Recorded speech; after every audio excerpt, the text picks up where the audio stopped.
नाशिक जिल्हा मध्यवर्ती सहकारी बँकेच्या NDCC बँक आर्थिक अडचणीच्या पार्श्वभूमीवर राज्याचे अन्न व नागरी पुरवठा मंत्री छगन भुजबळ आणि कृषी मंत्री माणिकराव कोकाटे यांच्यात मतभेद दिसून आले आहेत।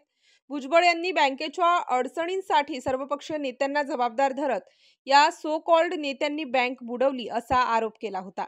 आता त्यांच्या आरोपाला कृषी मंत्री कोकाटे यांनी प्रत्युत्तर दिले आहे। नाशिक जिल्हा बँकेसंदर्भात छगन भुजबळांचा गैरसमज झालाय असे त्यांनी म्हटले आहे।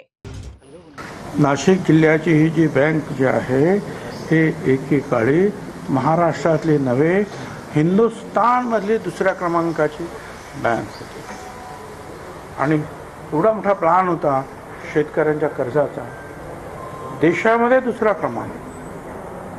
पण आमच्या तिकडचे जे आहेत अनेक वेगवेगळे सगळ्या पक्षाच्या जे सो कॉल्ड नेते ह्या सगळ्यांनी मिळून जे आहे ही बँक बुडवून टाकली।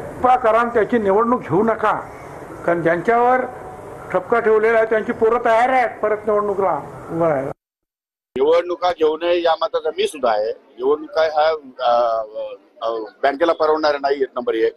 नंबर 2, सर्व पक्षांच्या लोकांनी बँक संपवली वगैरे असे आरोप चुकीचे आहेत। भुजबळांचा कुठेतरी गैरसमज केलेला दिसतोय।